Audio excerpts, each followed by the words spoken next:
Hello दोस्तों, मैं are के बेरवाल आप लोगों के सामने साइंस का पार्ट नंबर 3 लेके आया हूं, जिसके अंतर्गत आज हम कोशिकांक के बारे में अध्ययन करेंगे। पिछली क्लासों में हमने कोशिका के बारे में अध्ययन किया।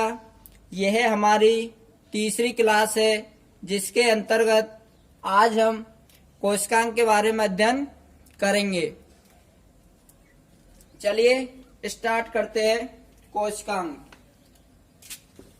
बात करते हैं कि जो कोशिकांक होता है, जो कि किसकी बात करते हैं? कोशिकांक की। हमारे शरीर के अंतर्गत जो कोशिकाएं पाई जाती है, उस कोशिका के जो अंग होते हैं उन्हें क्या कहा जाता है? कोशिकांग अंग। नाम से ही पता चल रहा है, कोशिका प्लस अंग, कोशिका प्लस अंग अर्थात कोशिकांग। जो हमारे शरीर के अंतर्गत जो कोशिका पाई जाती है, उसके जो अंग होते हैं उन्हें क्या कहा जाता है? कोशिकांग। कोशिकांग के अंतर्गत हम लोग माइटोकॉन्ड्रिया,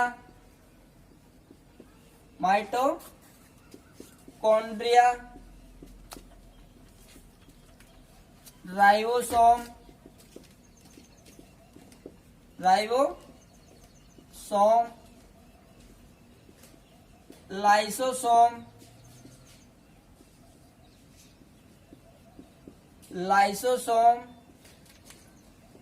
लाइसोसोम, गोल्जी काय, तार काय, अंतःप्रद्रव्य जालिका,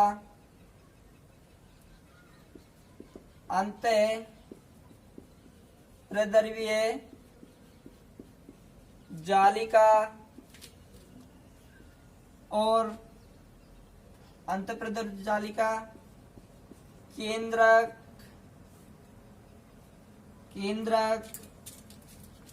और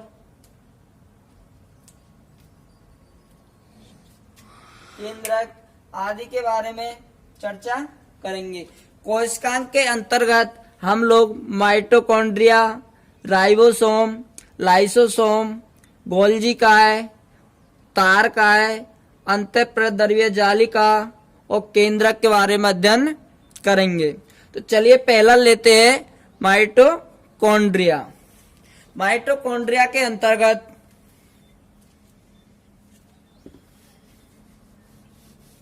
किसकी बात करते हैं? माइटोकॉन्ड्रिया।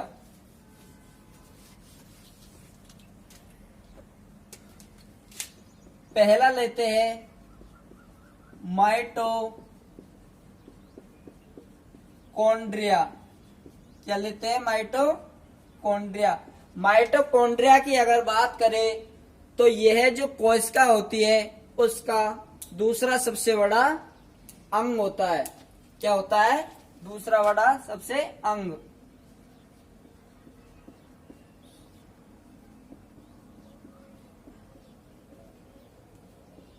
क्या होता है?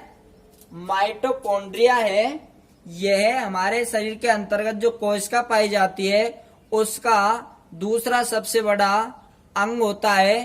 पहले की अगर बात करें तो पहला होता है केंद्रक, जो कि हमारी कोशिका का सबसे बड़ा अंग होता है।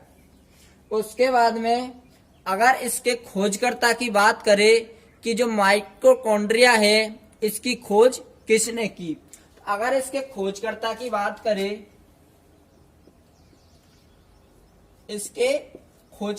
बात करें, तो जो माइटोकॉन्ड्रिया है, इसके खोजकर्ता थे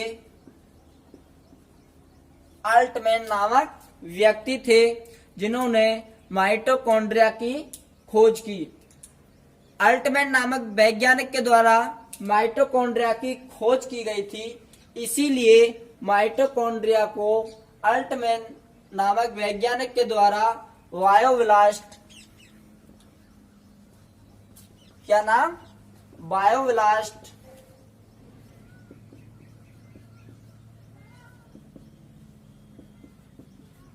बायोब्लास्ट नाम दिया गया।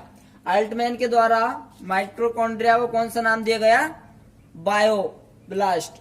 इसके बाद में बात करते हैं कि जो एक अन्य व्यक्ति था, दूसरे नंबर का जो व्यक्ति था वह था फ्लेमिंग। फ्लेमिंग नामक जो व्यक्ति था उसने माइटोकॉन्ड्रिया को फाइला नाम दिया। क्या नाम दिया, फाइला नाम दिया। अल्टमैन के द्वारा तो बायोब्लास्ट दिया, फ्लेमिंग के द्वारा फाइला दिया गया। इसके बाद में जो तीसरा वैज्ञानिक था, कौन सा था, तीसरा वैज्ञानिक था वेंडा। वेंडा नामक एक वैज्ञानिक था जिसके द्वारा माइटोकॉन्ड्रिया को माइटोकॉन्ड्रिया नाम दिया गया। वेंडा जो वैज्ञानिक थे उनके द्वारा क्या नाम दिया गया, माइटोकॉन्ड्रिया। अगर हम बात करें कि जो हमारे शरीर के अंतर्गत जो माइटोकॉन्ड्रिया पाई जाती है उसका जो आवरण होता है वह दोहरा आवरण होता है और उसकी जो आंतरिक सतह होती है वह किसकी बनी होती है, क्रिस्ट की। किसकी बनी होती है, क्रिस्ट की। हमारे शरीर के अंतर्गत जो माइटोकॉन्ड्रिया पाई जाती है वह दोहरे आवरण के रूप में पाई जाती है, दोहरे आवरण के रूप में पाई जाती है। और इस आवरण की जो आंतरिक सतह होती है वह आंतरिक सतह को क्या कहा जाता है, क्रिस्ट कहा जाता है। और बात करें अगर क्रिस्ट की, तो क्रिस्ट की जो ऊपरी सतह होती है, क्रिस्ट की जो ऊपरी सतह होती है, ऊपरी सतह होती है, इसके ऊपर जो तिनके नुमा जो संरचना पाई जाती है उस तिनके नुमा संरचना को ऑक्सीसोम कहा जाता है। क्या कहा जाता है, ऑक्सीसोम कहा जाता है। माइटोकॉन्ड्रिया के ऊपर जो दोहरा आवरण पाया जाता है उसे तो क्रिस्ट कहा जाता है। और क्रिस्ट की जो ऊपरी सतह होती है, क्रिस्ट की जो ऊपरी सतह होती है उसके ऊपर जो तिनके नुमा जो संरचना पाई जाती है उसे ऑक्सीसोम कहा जाता है। अगर हम बात करें ऑक्सीसोम की, तो ऑक्सीसोम है वह क्रिप्स चक्र के अनुसार, किसके,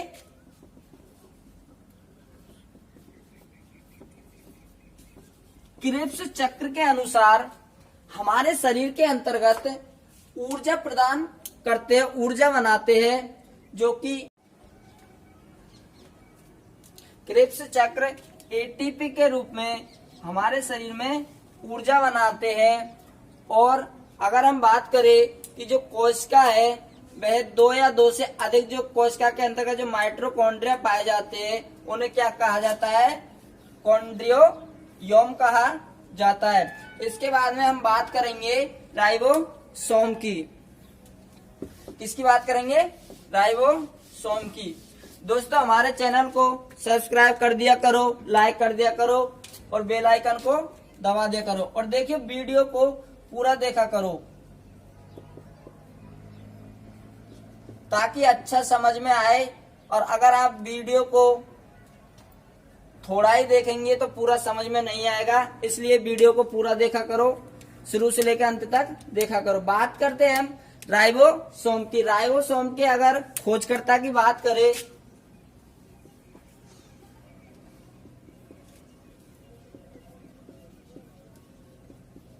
राइबोसोम के खोजकर्ता कौन थे, जी प्लेड।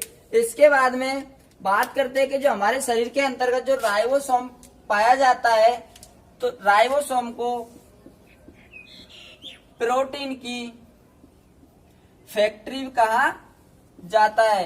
राइबोसोम को प्रोटीन की फैक्ट्री भी कहा जाता है। कोशिका के अंतर्गत जो सबसे छोटा कोशिकांग पाया जाता है, सबसे छोटा जो कोशिकांग पाया जाता है वह होता है राइबोसोम। बड़े की बात करें कि सबसे बड़ा जो कोशिकांग पाया जाता है वह केंद्रक होता है, और दूसरा सबसे बड़ा कोशिकांग होता है वह माइटोकॉन्ड्रिया होता है, और जो सबसे छोटा जो कोशिकांग होता है वह होता है राइबोसोम। हमारे शरीर के अंदर सबसे छोटा कोशिकांग कौन सा है? राइबोसोम। इसके बाद में बात करें कि जो राइबोसोम है वह हमारे शरीर के अंतर्गत आरएनए प्लस प्रोटीन का बना होता है। किसका बना होता है? आरएनए और प्रोटीन का। इसीलिए राइबोसोम को प्रोटीन का खजाना, प्रोटीन का गोदाम आदि नामों से भी जाना जाता है। इसके बाद में बात करें लाइसोसोम की। राइबोसोम के बारे में बात करें, राइबोसोम के खोजकर्ता थे वह जीए प्लेड थे, और राइबोसोम को प्रोटीन की फैक्ट्री भी कहा जाता है, प्रोटीन का खजाना भी कहा जाता है, प्रोटीन का गोदाम भी कहा जाता है। और हमारे शरीर के अंतर्गत जो सबसे छोटा जो कोशिकांग होता है वह होता है राइबोसोम, और राइबोसोम है वह आरएनए प्लस डीएनए प्रोटीन का बना होता है। इसके बाद में बात करेंगे लाइसोसोम की। किसकी बात करेंगे? लाइसोसोम की। तो लाइसोसोम के अगर खोजकर्ता की बात करें तो लाइसोसोम के जो खोजकर्ता थे, लाइसोसोम के जो खोजकर्ता थे, तो लाइसोसोम के खोजकर्ता डी डोवे थे। कौन थे? डी डोवे। लाइसोसोम के खोजकर्ता डी डोवे थे। और अगर हम लाइसोसोम की बात करें तो लाइसोसोम हमारे शरीर के अंतर्गत एक थैले नुमा संरचना में पाया जाता है, जिसमें 40 प्रकार के, जिसके अंतर्गत 40 प्रकार के एंजाइम, हाइड्रोलाइटिक एंजाइम पाए जाते हैं। कौन से? हाइड्रोलाइटिक एंजाइम पाए जाते हैं। लाइसोसोम है वह थैलेनुमा संरचना में पाया जाता है, जिसके अंतर्गत 40 प्रकार के हाइड्रोलाइटिक एंजाइम पाए जाते हैं। और यह एंजाइम हमारे शरीर के अंतर्गत जो हाइड्रोलाइटिक जो एंजाइम भरा होता है, कौन सा? हाइड्रोलाइटिक जो एंजाइम भरा होता है लाइसोसोम के अंतर्गत, वह हमारे शरीर के अंतर्गत जो अवशिष्ट पदार्थ पाए जाते हैं। क्या पाए जाते हैं? अवशिष्ट पदार्थ जो पाए जाते हैं उनको बाहर निकालने का कार्य करता है, उनको नष्ट करने का कार्य करता है। हमारे शरीर के अंतर्गत जब हाइड्रोलाइटिक एंजाइम की मात्रा बढ़ जाती है तो यह लाइसोसोम जो एक थैलेनुमा संरचना में पाया जाता है, तो यह मात्रा बढ़ने पर फट जाता है और जो अवशिष्ट पदार्थ होता है उन्हें नष्ट करने का कार्य करता है। इसीलिए लाइसोसोम को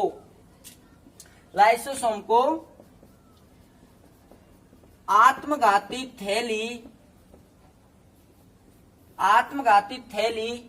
भी कहा जाता है। आत्मघाती थैली क्यों कहा जाता है? क्योंकि हमारे शरीर के अंतर्गत जो थैलेनुमा संरचना पाई जाती है उसमें 40 प्रकार के जो हाइड्रोलाइटिक एंजाइम पाए जाते हैं।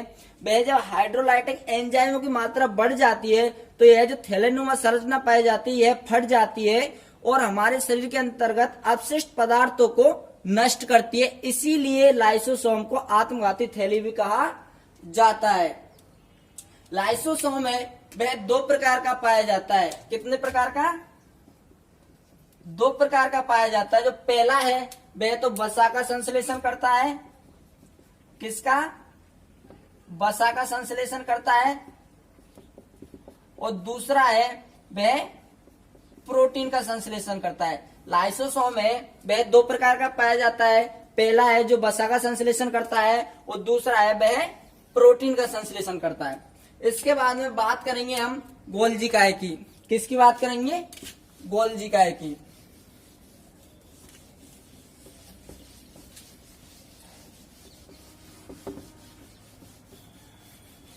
बात करेंगे गोल्जी काय की।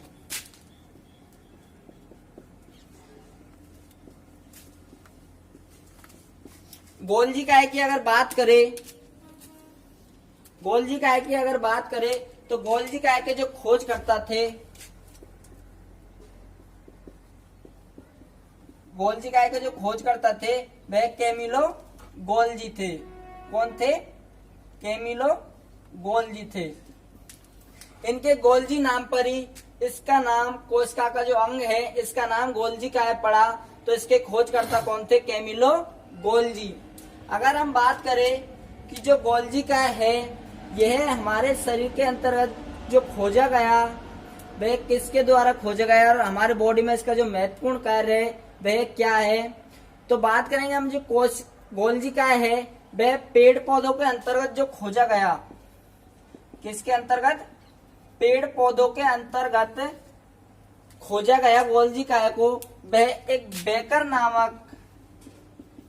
नामक वैज्ञानिक के द्वारा खोजा गया और इसीलिए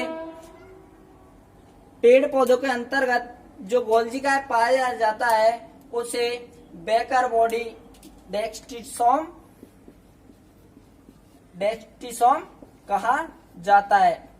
क्या कहा जाता है? बेकर बॉडी डेक्सिसोम भी कहा जाता है। पेड़ पौधों के अंतर्गत जो गोल्जी काय पाए जाते हैं उन्हें बेकर बॉडी डेक्सिसोम नाम से भी जाना जाता है, क्योंकि इसकी खोज किसने की?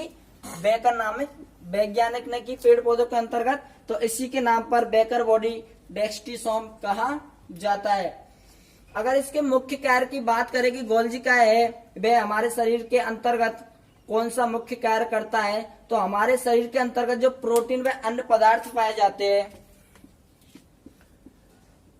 प्रोटीन व जो अन्य पदार्थ पाए जाते हैं उनका एक स्थान से दूसरे स्थान पर स्थानांतरण करने का कार्य करता है।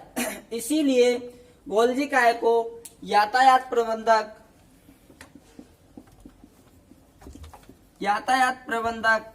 ट्रैफिक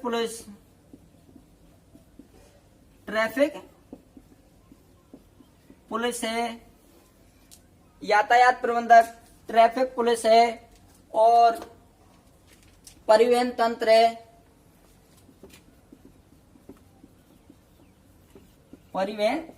है, इन नामों से गोल्जी काय को जाना जाता है, क्योंकि यह प्रोटीन व पदार्थों को एक स्थान से दूसरे स्थान पर स्थानांतरण करने का कार्य करता है।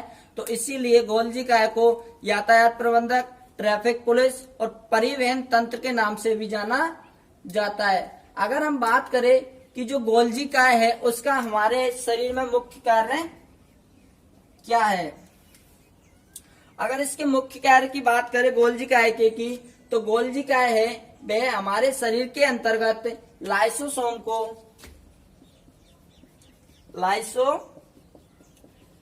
को निर्मित करने का कार्य करता है। क्या कार्य करता है? निर्मित करने का कार्य करता है गोल्जी काय। और गोल्जी काय को इसीलिए गोल्जी काय को सभी अंगों की मां भी कहा जाता है, क्योंकि गोल्जी काय है वह लाइसोसोम को निर्मित करने का कार्य करता है और प्रोटीन व पदार्थों को एक स्थान से दूसरे स्थान पर स्थानांतरण करने का कार्य करता है। तो इस रूप में तो इसको यातायात प्रबंधक, ट्रैफिक पुलिस और परिवहन तंत्र कहा जाता है। जबकि जो लाइसोसोम को निर्मित करने का कार्य करता है तो इसको सभी अंगों की मां भी कहा जाता है। क्या कहा जाता है? मां भी कहा जाता है। तो इस क्लास में हमने माइटोकॉन्ड्रिया के बारे में अध्ययन किया, राइबोसोम के बारे में अध्ययन किया और लाइसोसोम के बारे में अध्ययन किया और गोल्जी काय के बारे में अध्ययन किया। और जो अगली क्लास होगी उसके अंतर्गत केंद्रक के बारे में, अंतःप्रद्रव्य जालिका के बारे में,